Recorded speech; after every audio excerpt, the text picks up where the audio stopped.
You're listening to a podcast by the Center for Action and Contemplation. To learn more, visit cac.org.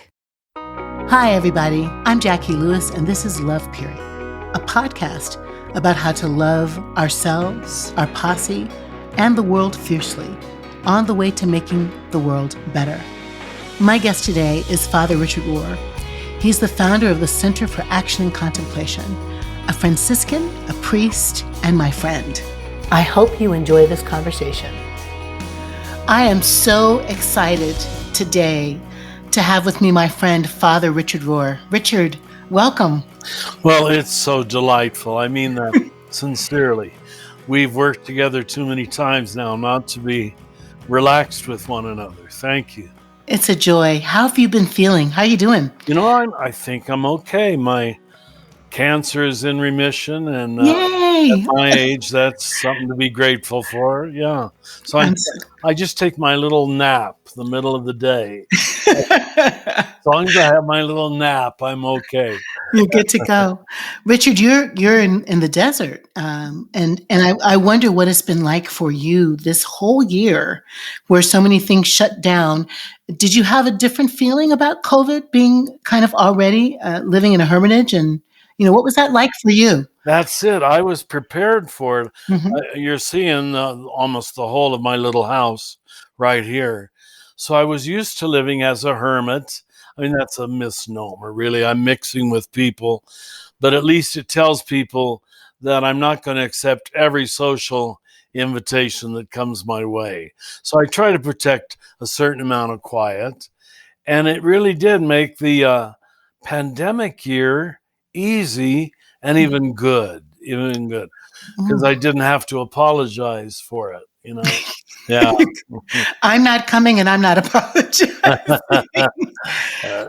Seriously, Richard, though, this place of quiet for you, when I get your email in the mornings and I read what you're putting in the world, and it is often, to be honest with you, the most quiet part of my day, the quietest part of my day is waking up and listening to your voice in those meditations. Wow. Does that make me happy? It's really true. Thank you, Jacqui. You're welcome. Yeah. And how about you? What's the quietest part of your day? Well, it's not reading my own meditation, but, but it certainly is that first hour where I make my coffee, and morning in the desert is quite beautiful. Yeah. You hear the birds easily. I have a little deck here on the side, and I often sit out there. It doesn't get any better than that, really. And so, Richard, when you're out there and you're drinking your coffee and the birds are singing and you get to look at mountains, what are the ways your soul is sustained? You're such a beautiful poet in my mind, the way you speak about things. Could you just describe for people the way the quiet, the beauty restores your soul? How does it restore your soul? Here's what comes to mind in the moment. It's the ability to let one thing in its singularity be important, be beautiful, be good, be enough even. And that ability to let one thing shine. What happens if I can do that, then the rest of the day shines too. I would say the personal is the way to the universal. Mm-hmm. You can personally get in a relationship with anything. It doesn't matter what it is. Then from that, the same seeing I'm able to carry out to everything else. Yeah. So it's singularity and the beauty of singularity. So the singularity of one beautiful thing. Yes. That and the gratuity of it. Why we have little lizards here in my yard, and why that lizard? Will I be the only human being ever to look at it, ever to rejoice in it, and to ask God the question, why did you create that? Oh, that's good. Such an unusual little thing. My little dog Opie here, he unfortunately doesn't like lizards, so I have to yell at him when he runs after them. Leave the lizards alone, Richard. Your beautiful book on Universal Christ. I feel like you're saying what you're saying now, that everything is anointed, everything is There you go. loved, everything is good, right? You know, it sounds like a Pollyanna naive statement, but if that isn't the meaning of a good God who created all things, I mean, just hear those words. That was at least basic Catholic catechism. This isn't some new revolutionary idea. Or the first chapter of Genesis says 4 times, as you know, it was good, it was good, it was good, it was good. It was very good. Very good. It says the 5th time. And then we come along and we're shocked.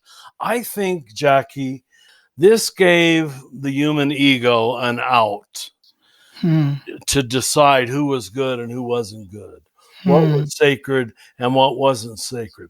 I don't think creation has given us that luxury. It's not up to me to decide who's good and who's not good. Just that's been taken away from me by the creation itself. And that's why the early Franciscans, which I am a later Franciscan, called creation the first Bible. Oh, I didn't remember that. That's great. Yeah. The first Bible is creation itself. The second Bible comes 13.6 billion years later. And that's not to put it down, but it's to put it in context. Yeah. What a beautiful thing. It is. When you say that, Richard, it makes me think about this text in Romans where Paul says, all of creation is waiting like a woman in childbirth for the revealing of the children of God. Don't you love that? In one great act of giving birth. Yeah. Oh, my God. I love that. If Paul wrote nothing else than Romans 8, he would be first rate. Yeah. That's right. That's all we need. Romans 8. Romans 8. Yeah. Richard, your thought of the focusing on one beautiful thing. What we're talking about now makes me think about, honestly, love of self, right? I'm thinking about the love of the self. Very good. We are created very good. We are the children of God revealed, that creation is waiting to see. But so many human beings don't really get taught, Richard, to love ourselves. Our holy book says, love your neighbor as yourself, but we don't love ourselves. Tell me, how did you get to love yourself? Well, first I had to do some unlearning. That in my moral early training, my goodness was not given by God. It was achieved by my own moral perfection, which is a task you can never perfectly live up to. Right. So you always feel, well, I failed again to be perfect or to love as I should love. So I had to unlearn a lot of that. And that's why I think really theology became so important to me. Because without good theology, you invariably imbibe a lot of bad theology, Right. And some of the Christian traditions, have the human being inherently bad. I don't know how you undo that. I really don't know. If you're inherently bad and you have to earn your goodness, you've dug a pit so deep, it's very hard to ever get out of it. So I was able to do this because I did have 2 loving parents. That gives you a great head start. Yeah. That those first gazes you received were delighted in your presence. Oh, yeah. As a little boy. Yeah. And then I think I had enough good friendships along the way that said, yes, this is true. you're good. But I don't think I could have self-generated it. Just pulled myself up by my own bootstraps by repeating the mantra, Richard, you're good. Richard, you're good. There's a place for that, and maybe that helped. But it was largely, I think our identity is contagious. We need other people and God to tell us we're good. I think that's right. And we need to get mirrored, as we call it. Yep. That's so true, Richard. When I was working on my book, Fierce Love, and I was thinking about the importance of mirroring, just what you say. You've got your parents showing you, like, you look at them and you see back, I'm wonderful. They delight in me. They love me. They see me. Yeah. My daughter-in-law, Gabby, I write this in the book. She's 37-ish and has 2 little babies. So the babies are looking to her. Mommy, do you see me? Look what I did. Look, I did it. Yes. But also Gabby at 37 loves for us to observe for her, you're such a great mom, or you're a great teacher, right? We never grow out of our need for that. The gaze of love and delight. That's great. The gaze of love and delight. So in a world where clearly, there's so much pain, heartache, structural racism, growing anti-Semitism. Oh my God, right? Strife, struggle. What if you were, able to speak to the multitudes, which you do, the words that would make them know how important the self-love is on the way to love neighbor? Like, what would you say? Yeah. One thing that I think all of the world religions, not just Christianity, but all of the religions have come to some similar conclusions about this essential self. The generic word for that is your soul. And your soul is considered eternal, created by God, and already good. So whatever I can do to make people awaken, you can't create that true self, your soul. You awaken it. Oh, that's good. It's already there. It's already there. In fact, you awaken it by calling upon it, by drawing upon it. It becomes real. If you spend your whole life dismissing it or doubting it, I don't have a soul, I am not the child of God, I am not inherently good, it doesn't grow. It needs to be dialogued with, invited, trusted, loved. Use any word you want. And that's the spiritual life. Oh, that's right.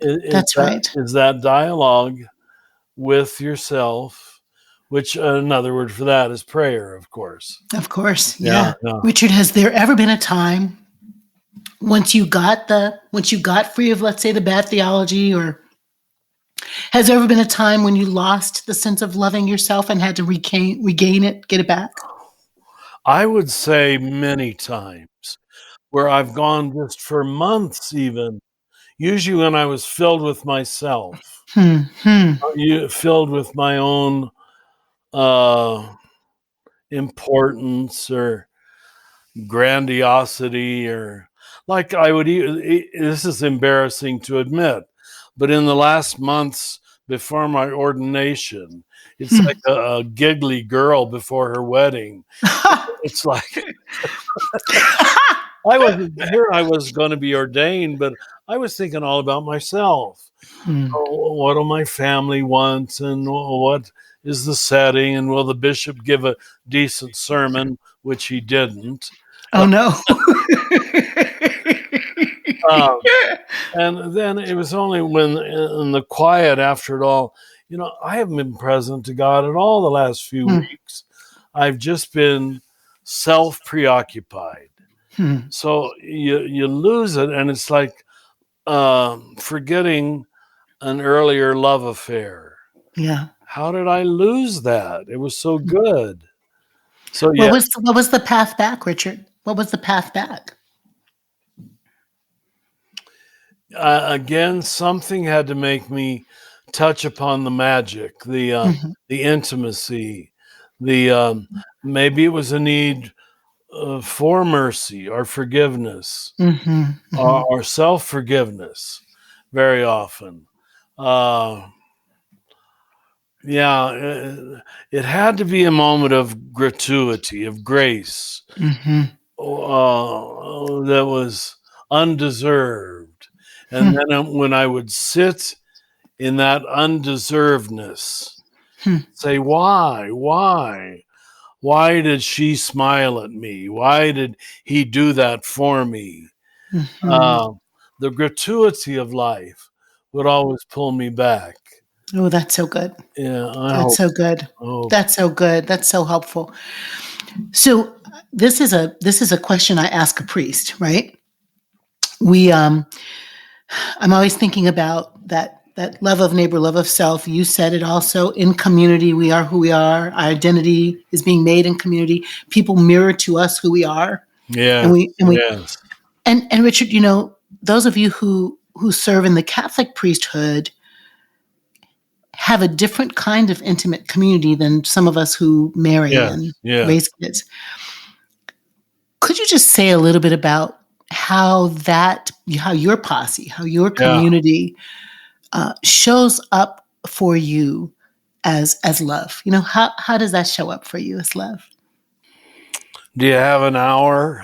Yeah, I do. I do. I'm going to be honest with you. I think a very small percentage of males have the charism, and you know the definition of a charism of celibacy. It is Hmm. a free gift, Hmm. and it's given to you not for your own sake, but for the sake of the community. For it isn't a skill; it's a Okay. gift. Hmm. It's not a developed skill. Because I think a lot of priests, celibates, particularly on the male side, I find a lot more sisters, women, seem to be able to maintain a sweetness, a gentleness, Hmm. a givenness. They can live their celibacy better because they can cry with one another, touch Hmm. one another, talk Hmm. to one another. Hmm. The male psyche is so damn isolated and Hmm. insulated. Hmm. And so, an awful lot of male celibates, I don't want to hurt anybody's feeling, but I think we're playing a role by Hmm. willpower. And Christian morality is not willpower, it's grace, it's Wow. charism. Wow. Yeah. And so I've certainly had and have right now about, you know, a city block from me here, 4 or 5 Franciscans live. One is black, one is Puerto Rican, one is Hispanic, one is gringo, Huh. as we call them out. So it's nice to have an international community. Yeah. Uh, and I go over there and they're always very nice to me. But I can't have talks like I'm having with you right now. Hmm. Men just don't talk that way, damn it. Hmm. We don't talk that way to one another, even in religious life. Hmm. I'm sorry, that's our term for this Yes. celibate state. Uh, Now, there's individuals, but even there, sometimes you're afraid to do it in the presence of others Hmm. because it will feel like a judgment on the others. Hmm. If you sit there and you talk about God or love or your Hmm. prayer life or intimacy, you almost have to go apart. Wow. I'm ashamed to say that. And that's among a Franciscan community who are good men, but we're still men and we're still Americans, Hmm. Wow. pragmatists, Hmm. problem solvers, doers, hard workers. But beers, I don't think the contemplative dimension really got developed enough. Hmm. You've heard that saying, I won't say it right, but culture eats strategy for breakfast. Mm-hmm. Yeah. Well, culture eats religion for breakfast, too. It really does. Culture wins out. If you don't find some way to find your religious center every day, you'll be in short order more an American than a Christian. That sounds really true. That's really It true. is, yeah. Yeah, that's true. And I've been a priest 52 years now. I feel I've earned the right to pass over the fruits of my observation. And they don't realize it's happening, but it does. Love Period will continue in a moment.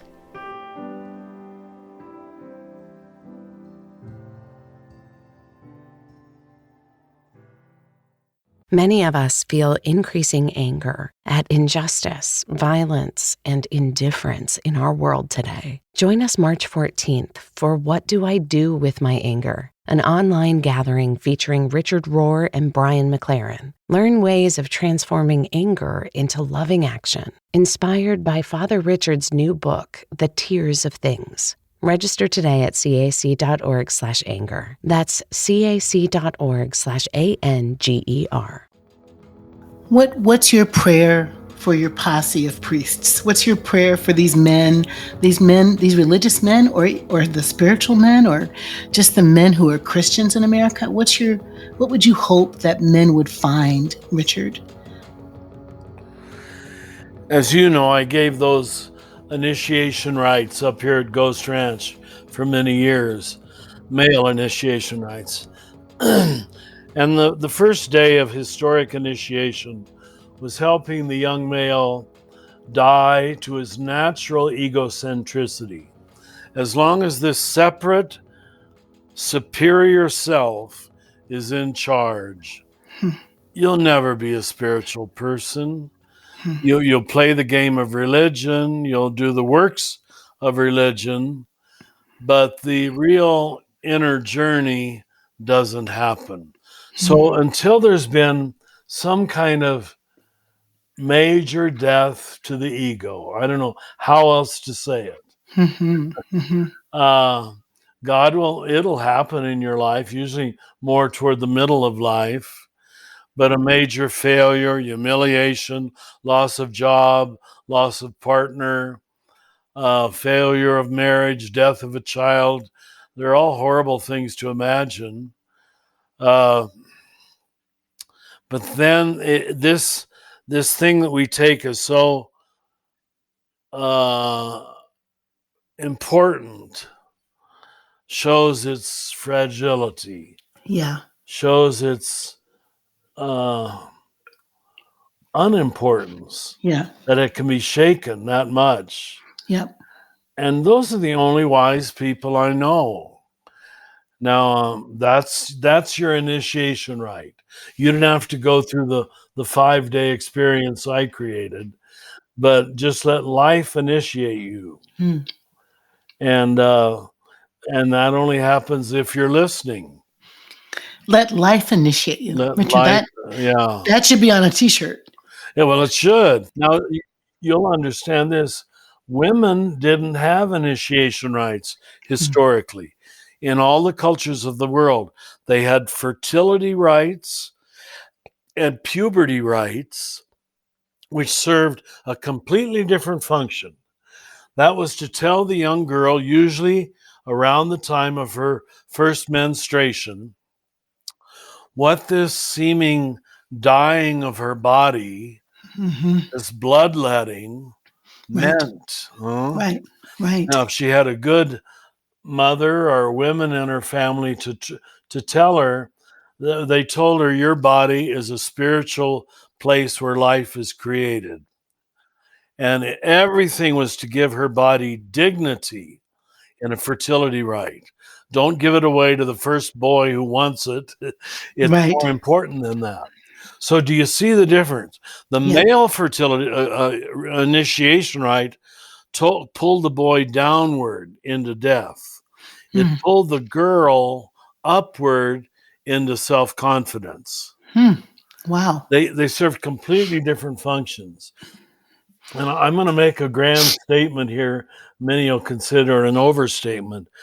But one reason I think we don't have a lot of elders, we have a lot of elderly people, but not a lot of elders in our Yeah. culture, is we haven't sustained these rites of passage Hmm. to make people into adult Christians, adult human beings.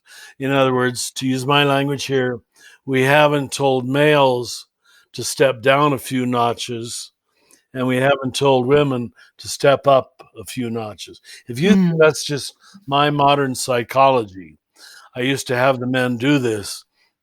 We'd send them all to one of the four gospels. Hmm. And I'd say, I'd like you to list every time Jesus relates to a man and every time Jesus relates to a woman. You'll be shocked.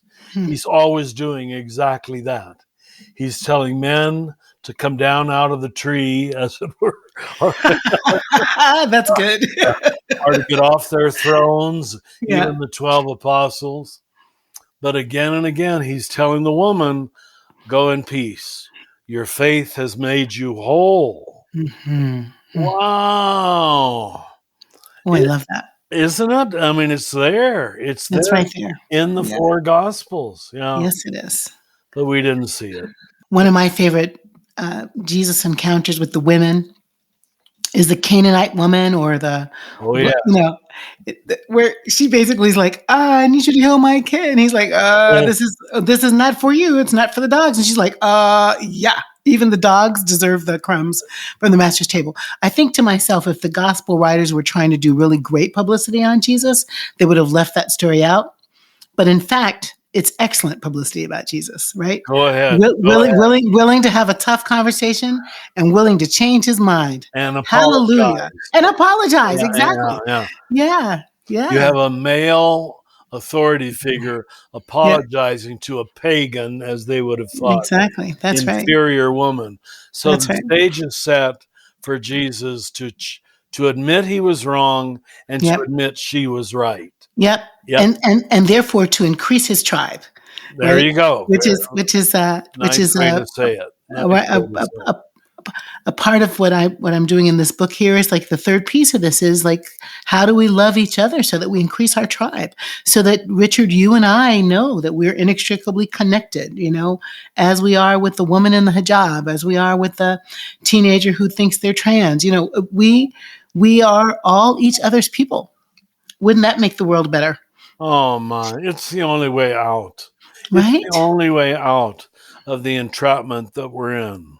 What does it feel like when we imagine that the whole of humanity is our tribe, is our family? How would that be? Like, oh my God, what? What else could it be?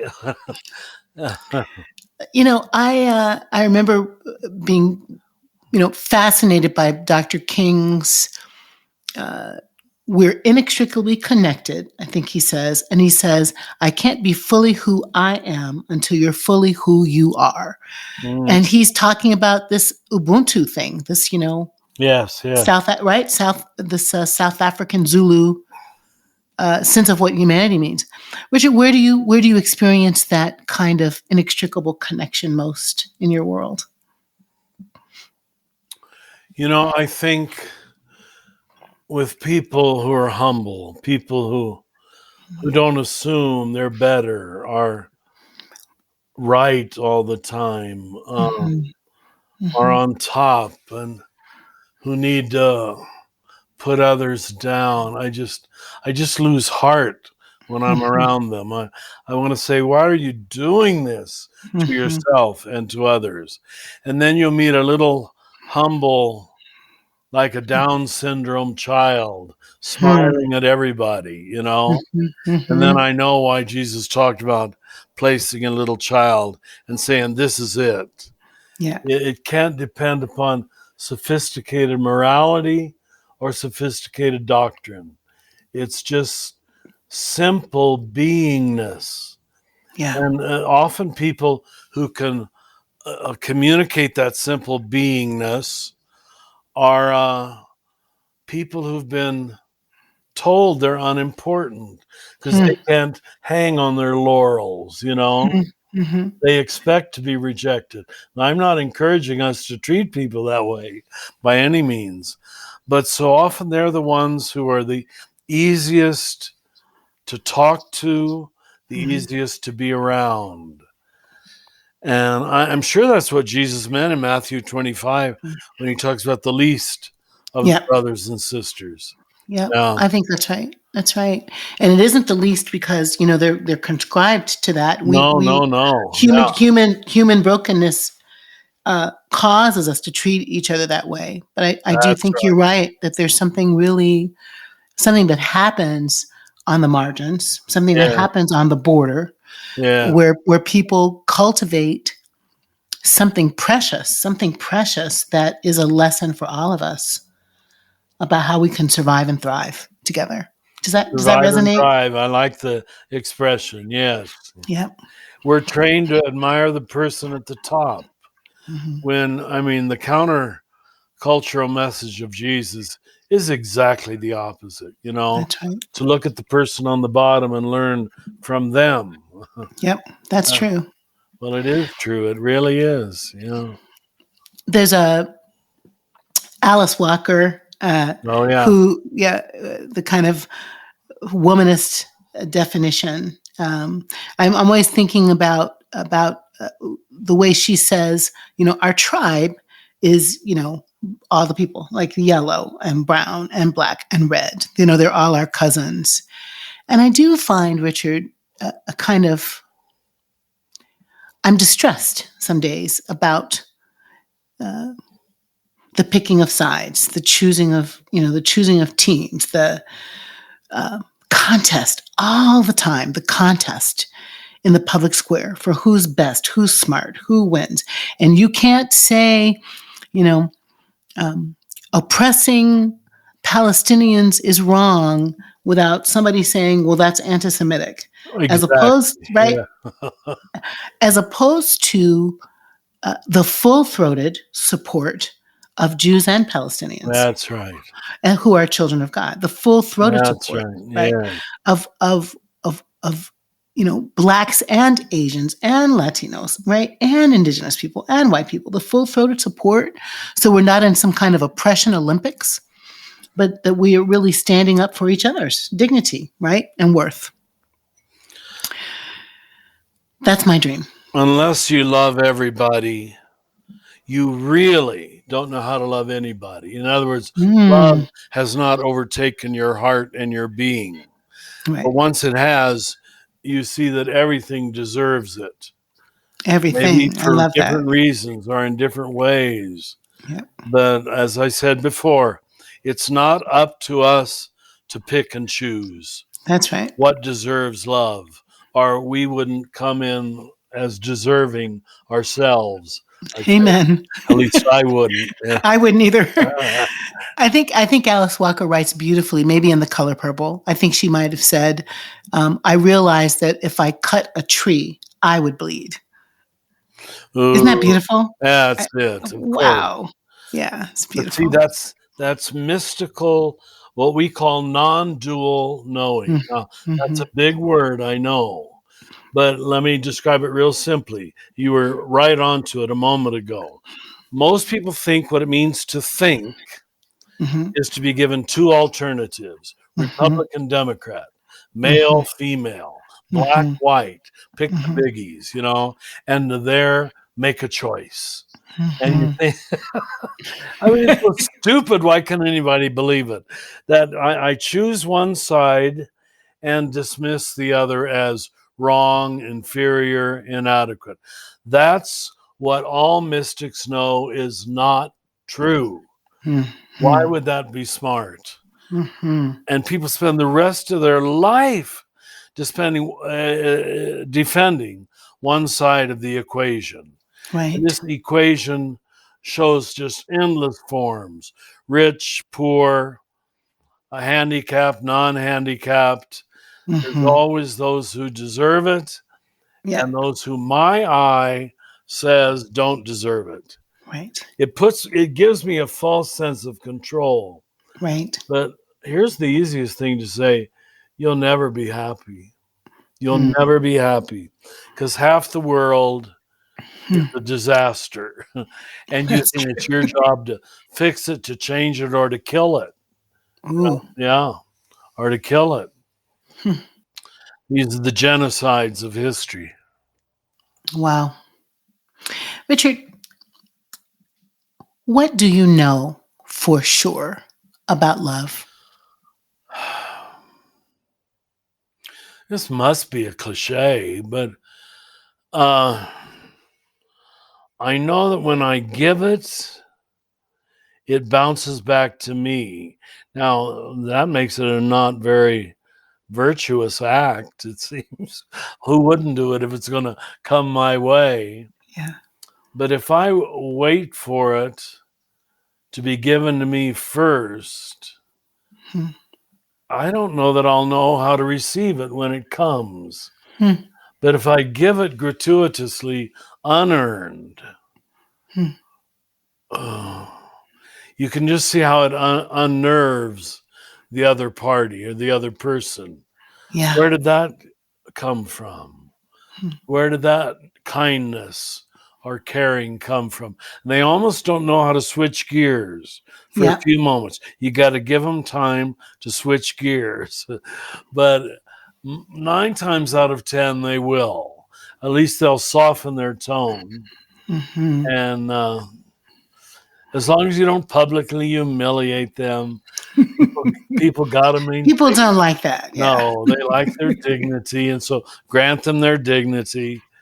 Uh, it's a dance to learn how to love people, especially in any kind of social context, Mm-hmm. because they're covering all their bases. How do I look here? How do I look here? How Yeah. do I look there? Am I looking in control?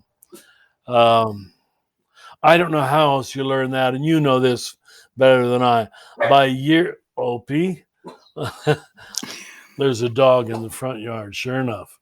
If you give it gratuitously, Mm-hmm. I didn't say that before. Maybe that's why the Spirit wants me to repeat it. Uh, if you give it only when it's earned, it's not really love. It's a Mm-hmm. transaction. Yep. Okay, Sure. you've been nice to me, so I'll be nice to you back. Jesus says the same in the Sermon on the Mount. When you can, by the grace of God, give it when the other person has not deserved it, Mm-hmm. that's what unnerves them. Yeah. Now, that's not the reason you're doing it by any means. But 9 times out of 10, you will see them soften, Mm-hmm. warm. Their gaze will become softened. Mm-hmm. Uh, Not always, but usually. Love transforms things, doesn't it? There you go. That's all I'm saying. Yeah. I No, didn't it's. say it like you did. Yeah, love transforms. Whereas most of our relationships in our capitalistic culture are transactional. Yeah. They're not transformational. Yeah. With the checkout girl, with the guy on the subway, whatever it might be. And that has to be probably. But if we can take the time to even let those be Yeah.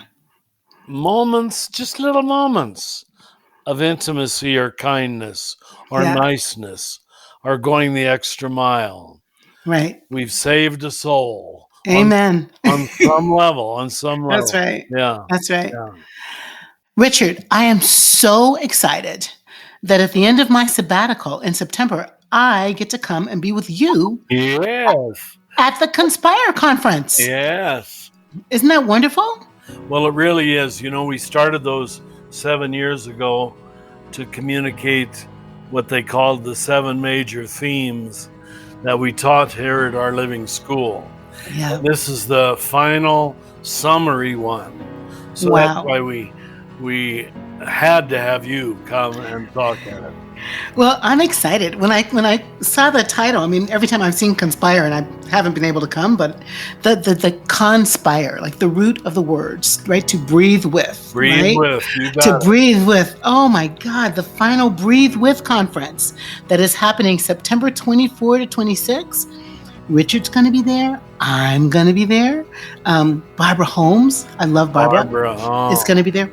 Brian McLaren, Mirabai Starr, and James Finley. That's a big lineup.